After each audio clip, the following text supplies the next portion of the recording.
Hello everyone, देखिए अब question number 1.18 देखो। इसमें क्या कहता है a point charge of 2.0 microcoulomb, जो चार्ज दिया हुआ है वो दिया हुआ है 2.0 microcoulomb, is at the centre of the cubic Gaussian surface 9.0 centimetre on edge. What is the net electric flux through the surface. अब देखो जरा यहाँ पर क्या कह रहा है आपको। देखो एक क्यूब दिया हुआ है, पहले तो एक क्यूब आपको बनाना आना चाहिए। ऐसे एक बॉक्स बनाया करो, ठीक है।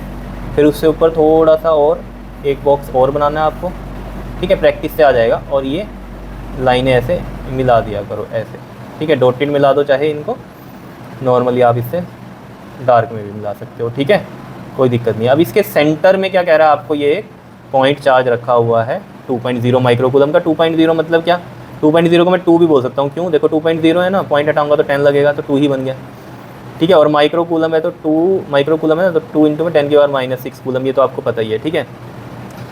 और यहाँ पर ये जो एज है ना इसकी, ये कितनी दे रखी है, 9 सेंटीमीटर की दी हुई है। तो अब यहाँ पर इसकी ज़रूरत नहीं है 9 सेंटीमीटर वाली। क्यों, क्योंकि आपको net electric flux through the surface निकालनी है और चार्ज क्लोज्ड है, तो कोई गॉसियन सरफेस अलग से बनाने की जरूरत नहीं है। जैसे पिछले क्वेश्चन में स्क्वायर दिया हुआ था तो हमने गॉसियन सरफेस क्यूब बनाई, यहाँ ऑलरेडी क्यूब है, ठीक है, तो उसके सेंटर में ही है, तो हम नेट फ्लक्स निकाल सकते हैं। क्योंकि देखो जो भी हम जब भी गॉस लॉ अप्लाई करते हैं तो जो चार्ज है वो क्लोज सरफेस में होना चाहिए, ठीक है।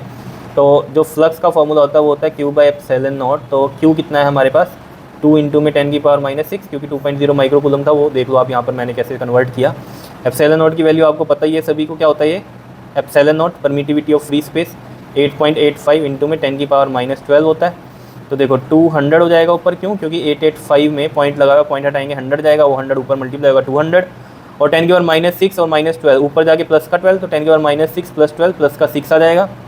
फिर अगेन हम इसमें क्या करेंगे, ये 200 है ना यहाँ पर, तो इसको आप थोड़ा सा चेंज कर लो। कैसे करोगे देखो, चलो इसको कट कर लो। 5 4 ज़ा 20 0 और ये 5 1 ज़ा 5 7 ज़ा 35, फिर अगेन 5 7 ज़ा 35। समझ रहे हो ना कैसे किया है, ठीक है।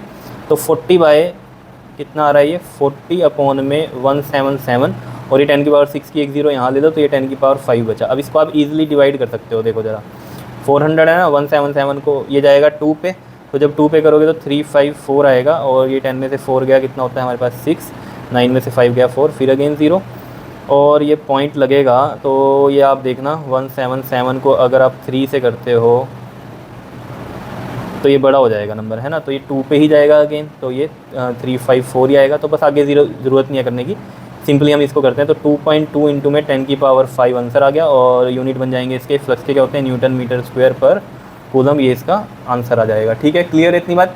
तो एनसीईआरटी की बुक में पीछे देख लेना, कुछ गड़बड़ हो सकती है लेकिन आंसर यही होगा इसका। क्लियर है, क्योंकि अगर पुरानी बुक्स में देखोगे ना आप, तो 2 क्वेश्चंस में ना बदल के आंसर्स रखे हुए हैं। मतलब जैसे ये पिछला क्वेश्चन था, इसका आंसर ये लिखा हुआ है और इस क्वेश्चन का आंसर पिछले वाले का लिखा हुआ है, तो ऐसा हो सकता है, तो आप देख लेना, ठीक है। बाकी ये है आपके पास आंसर इनके।